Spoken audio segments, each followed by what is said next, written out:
Hello friends, knowledge track YouTube channel पर आपका स्वागत है। आज हम बात करेंगे शहीद कवि जाट मेहर सिंह की जीवनी के बारे में। जाट मेहर सिंह के जीवन से जुड़ी पूरी जानकारी के लिए वीडियो को लास्ट तक ज़रूर देखिए।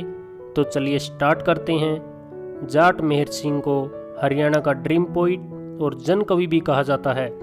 उनका जन्म 15 फरवरी 1918 ईस्वी को हरियाणा के सोनीपत जिले में ब्रोना गांव में हुआ। उनके पिता नंदराम एक छोटे से किसान थे। अपने 4 भाइयों व एक बहन सहेजों में वे सबसे बड़े थे। परिवार की आर्थिक तंगी के चलते पढ़ने लिखने में होशियार होने के बावजूद वे 3री कक्षा तक ही पढ़ाई कर पाए। पढ़ाई छोड़ने के बाद अपने घरेलू चाल चलन के अनुसार वे पशु चराने व खेती बाड़ी के काम में लग गए और घर के कामों में पिता का हाथ बटाने लगे। बचपन से ही उन्हें रागनी गाने का बड़ा शौक था, लेकिन उनके पिता नंदराम उनके गाने बजाने के पक्ष में नहीं थे। घर में रागनी पर पाबंदी होने के कारण जहां भी उन्हें मौका मिलता वे रागनी गाने बैठ जाते। जब कभी भी उनके पिता को मेहर सिंह के कहीं भी रागनी गाने का पता चलता तो उन्हें डांटते पीटते, यहाँ तक कि उनके पिता उनसे काफ़ी नाराज़ हो जाते थे, क्योंकि उनका मानना था कि रागनी गाने का काम जाटों का नहीं बल्कि डूमों का होता है। उनके रागनी गाने से तंग आकर मेहर सिंह की शादी दिल्ली के पास शमसपुर के लखीराम की पुत्री प्रेम कौर से करा दी। उनके पिता ने सोचा था कि वे शादी के बाद रागनी गाना लिखना छोड़ देंगे, लेकिन ऐसा नहीं हुआ। रागनी लिखने व गाने का मामला जारी रहा। आखिरकार 1936 ईस्वी में बिना मेहर सिंह की इच्छा के उनको ब्रिटिश आर्मी में जाट रेजिमेंट में भर्ती करा दिया गया था। लेकिन वहाँ भी उनके रागनी लिखने व गाने का काम लगातार जारी रहा। वहाँ पर उन्होंने अपने फौजी जीवन पर बहुत सारी रागनियाँ लिखी। वे एक ऐसे कवि थे जो भी उनके मन में आता था उसे अपनी रागनियों के माध्यम से अभिव्यक्त कर देते थे। फौज में भर्ती होने पर उन्होंने अपनी प्रतिक्रिया इस प्रकार व्यक्त की: देश नगर घर गाम छूट गया, कितका गाना गाया रह, कह जाट ते डूम हो लिया, बाप मेरा बहकाया रह। और जब मेहर सिंह अपनी छुट्टी पूरी होने के बाद घर से निकलते हैं तो उनके मन में कुछ विचार आते हैं।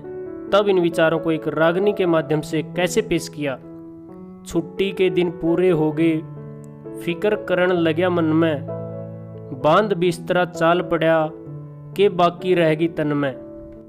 दोस्तों, फौजी जाट मेहर सिंह ने देश के एक सच्चे नौजवान होने के नाते अपनी रागनियों में हमेशा से ही सैनिकों का मनोबल बढ़ाया। जब जाट मेहर सिंह 1936 ईस्वी में सेना में भर्ती हुए, उसके 3 साल बाद ही द्वितीय विश्व युद्ध आरंभ हो गया था।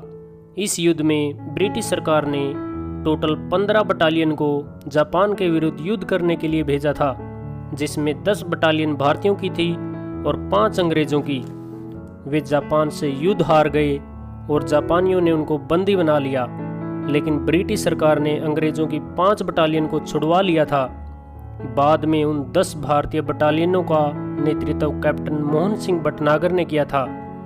उन्होंने जापानियों को कहा था कि आप हमें रिहा कर दीजिए, हम आपकी तरफ से ब्रिटिश सरकार के विरुद्ध युद्ध लड़ेंगे। 1941 ईस्वी में कैप्टन मोहन सिंह व रास बिहारी बोस ने आईएनए का गठन किया। बाद में 1943 ईस्वी में नेताजी ने आईएनए का गठन किया था। तब नेताजी बोस के स्वतंत्रता प्राप्ति के प्रयासों को उन्होंने एक रागनी में किस प्रकार व्यक्त किया: घड़ी बीती ना पल गुजरे, उतरा जहाज शिखर तय, बरसण लागे फूल बोस पे, हाथ मिले इटलर तय। और तब जाट मेहर सिंह आईएनए की गोरिल्ला रेजिमेंट में भर्ती हो गए थे। आपको बता दें कि इस महान कवि को शायद अपनी मौत का पूर्वानुमान हो गया था, और अपनी एक रागनी के माध्यम से इन्होंने क्या कहा देखिए: साथ रहनिया संग के साथी, दया मेरे पे फेर दियो, देश के ऊपर जान झोंक दी, लिख चिट्ठी में गेर दियो। आखिरकार अपने देश के लिए लड़ते हुए, देश सेवा करते हुए जाट कवि मेहर सिंह ने 1945 ईस्वी में रंगून में अपने प्राणों की कुर्बानी दे दी। आपको बता दें कि जाट मेहर सिंह की कोई संतान नहीं थी। उनकी शहादत को याद करते हुए शहीद कवि मेहर सिंह स्मारक समिति बरोना उनकी जयंती के अवसर पर 15 फरवरी को हरियाणा के सोनीपत जिले के गांव बरोना में हर साल रागनी प्रोग्राम का आयोजन करती है। दोस्तों, शहीद कवि जाट मेहर सिंह हरियाणा के लोगों के दिलों में आज भी जिंदा हैं। सल्यूट है इस महान शहीद और कवि को। दोस्तों, अगर आपको ये वीडियो अच्छा लगा तो इस जानकारी को ज़्यादा से ज़्यादा शेयर करें। इसी प्रकार की नेक्स्ट वीडियो के लिए जुड़े रहिए हमसे। Thank you. जय हिंद, जय भारत।